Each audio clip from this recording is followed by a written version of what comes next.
Hi students, in this video we're going to look at how to solve quadratics using factorization. Right, so after watching this video you should be able to understand the null factor law. You should be able to apply the null factor law as well to solve factorized quadratics. Alright, so the big things to remember are that solving means determining a value for an unknown. So usually our variable might be x. So we just want to know what is our value for x. That's what we want to do when we're solving. The other thing we'll have to be able to do is factorize monic and non-monic quadratics. So if you don't remember how to do that, watch a video to catch up. We'll be using those skills in doing some solving. All right, so the null factor law. Factorized quadratics are solved quite neatly by applying what we call the null factor law. Now, the null factor law just simply states that if we have two numbers that we know multiplied together equals 0, then that means one of our numbers, either a or b, must be 0 for our equation to be true. And this is a very important step when we're talking about solving quadratics, especially when we factorize. All right, so our steps when we solve a quadratic are as follows. We want to rearrange our equation so that one side equals 0. So we can't use our null factor law unless one side equals 0. We then want to factorize our quadratic. We want to then apply our null factor law, and then we can rearrange and solve for x after that. Those are our key steps, and that's what we will use to solve our quadratics. So we've got a couple to solve to begin with. We've got x squared equals 5x. Now, our first step is to rearrange so that one side equals 0. I'm just going to take 5x from both sides. So we'll have x squared minus 5x equals 0. And now we'll need to factorize. So looking at my terms here, they both have a common factor of x. So I can just do some simple factorization here. So that'll be x out the front of x minus 5 equals 0.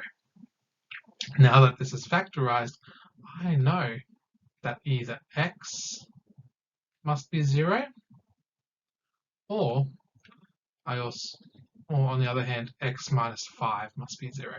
So they're two different numbers, but if I multiply them together and get 0, one of those values must be 0. So I can say by the null factor law, either x equals 0 or x minus 5 equals 0, which means x equals 5. And those are my two solutions for my quadratic equation. Either x equals 0 or 5 equals 0. This problem here was solved, again, just by doing some simple factorization. All right, this second one, we've got x squared plus 4x equals 12. Once again, our first step is to make sure one side equals 0. The easiest way to do that would be to subtract 12 from both sides. X squared plus 4x minus 12 equals 0. Now, remember, when we're factorizing quadratics, we want to find two numbers that multiply to give the back number, c value, and add to give the one in the middle. So in this case, two numbers that multiply to give negative 12, and add to give positive 4, well, that will be negative 2 times 6, which gives us negative 12. Negative 2 plus 6 gives us 4. So those are our two numbers we need to use. So this quadratic then can be rewritten as x minus 2 times x plus 6. And we know that equals 0. So here's our factorized form of our expanded or standard form. Now that we've factorized it, we can then use our null factor law. Right? Two numbers multiplying to give 0. One of these numbers here must be 0. So we can say by null factor law, either x minus 2 equals 0, which means x equals 2, or x plus 6 equals 0, so therefore x equals negative 6. And those are my two solutions for this equation. And you can check that by substituting those values in.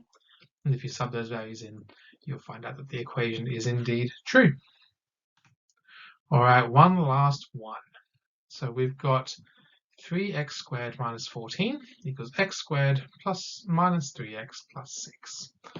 All right, so rearranging this one, I'm going to subtract x squared from both sides. I'm going to add 3x and subtract 6 from both sides. The main reason I'm doing that is because I want my x squared term to be positive. If I move this 3x squared to the other side, that'll become x squared minus 3x squared. That'll become negative 2x squared. I would prefer to have a positive x squared term.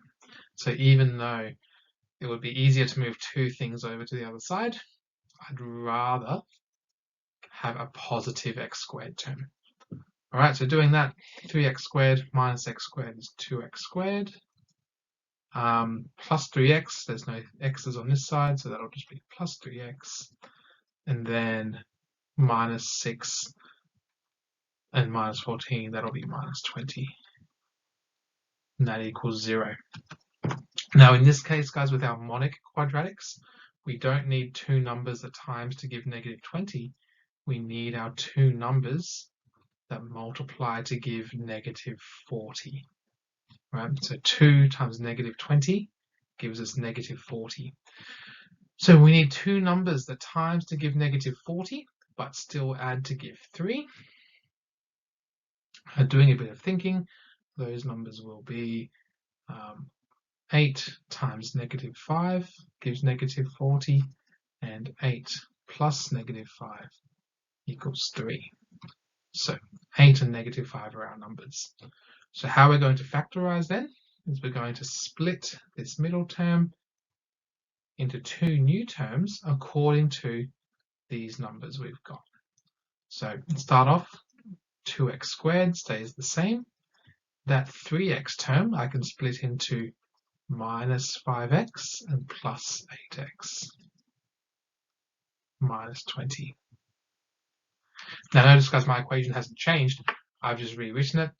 And it hasn't changed because minus 5x plus 8x is still the 3x that I started with. From there, I can factorize in pairs. So take x out the front, that's 2x minus 5. And if I've picked my numbers properly, both the bracketed terms should be the same. So I can take 4 out of that second term and be left with 2x minus 5. Guys, as a general rule as well, when factorizing, if you have a choice when splitting this middle term, put the negative first, you're less likely to make mistakes if you put the negative first, if you have a choice. All right, now guys, looking at this new expression, I can factorize the whole lot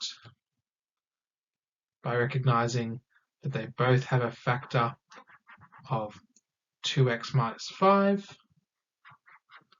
So taking that out the front, 2x minus 5, and what's left over? X plus 4 equals 0. And then once again, it's just by null factor law. So by null factor law, 2x minus 5 equals 0, which means 2x equals 5, which means x equals 5 on 2, or x plus 4 equals 0, which means x equals negative 4. And there are our two solutions. Again, guys, the only difference there is we've got to factorize our non-monic quadratic by finding those two numbers at times to give negative 40 and add to give 3. All right, so students, after watching this video, you should be able to understand the null factor law and also apply the null factor law to solve factorized quadratics.